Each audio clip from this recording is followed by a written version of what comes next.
செய்தியை பார்த்து வருகிறோம். இன்றைய தினம் காஞ்சிபுரத்தில் விஜய் மக்கள் சந்திப்பு நடைபெறக்கூடிய சூழலில் விஜய் மக்கள் சந்திப்பு நிகழ்ச்சிக்கு கை குழந்தைகளுடன் வந்தவர்களுக்கு அனுமதி மறுக்கப்பட்டிருக்கிறது. கை குழந்தையுடன் வந்த பெண்ணை திருப்பி அனுப்பியிருக்கிறார்கள் தவேக பொதுச் செயலாளர் புசி ஆனந்த். இது குறித்தான விவரங்களோடு இணைகிறார் நம்முடைய செய்தியாளர் ஜெரி. கை குழந்தைகளுக்கும் மறுப்பு தெரிவிக்கப்பட்டிருக்கிறது. அவர்கள் எங்கு அனுப்பி வைக்கப்படுகிறார்கள்? வீட்டிற்கே செல்ல அறிவுறுத்தப்படுகிறார்களா? விவரங்கள் என்ன? வணக்கம். தமிழக வெற்றி கழக தலைவர் விஜய் 55 நாட்களுக்கு பிறகு இன்று மக்களை சந்திக்கிறார். அதாவது காஞ்சிபுரம் மாவட்டம் சுங்காச்சத்திரம் பகுதியில் உள்ள தனியார் கல்லூரியில் கூடிய பொறியியல் கல்லூரியில காஞ்சிபுரத்தில் உள்ள நலிவடைந்த விவசாயிகளை இன்று சந்தித்து உரையாற்ற இருக்கிறார். கரூர் கூட்ட நெரிசலுக்கு பிறகு காஞ்சிபுரத்தில் இந்த சந்திப்பு 55 நாட்களுக்கு பிறகு தொடர்கிறது. ஏறத்தாழ 2000 பேருக்கு QR கோடு வசதியுடன் கூட கூப்பன் கொடுக்கப்பட்டு இங்கு அனுமதிக்கப்படுகிறார்கள்.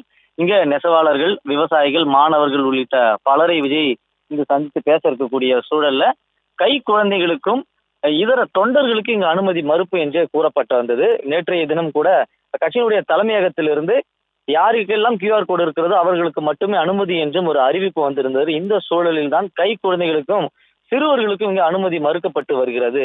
இதற்கு முக்கிய காரணம் என்னவென்றால், ஒரு 55 நாட்களுக்கு முன்பு கரூரில் சுற்றுப்பயணம் மேற்கொள்ளும் பொழுது 41 பேர் கூட்ட நெரிசலில் பலியானர்.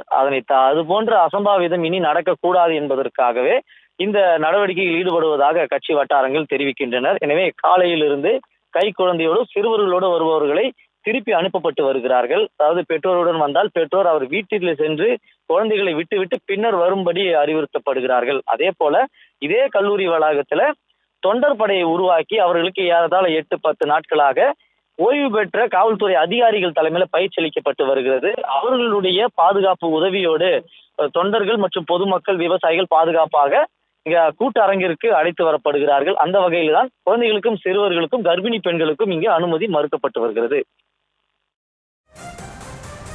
விவரங்களுக்கு நன்றி ஜெரி.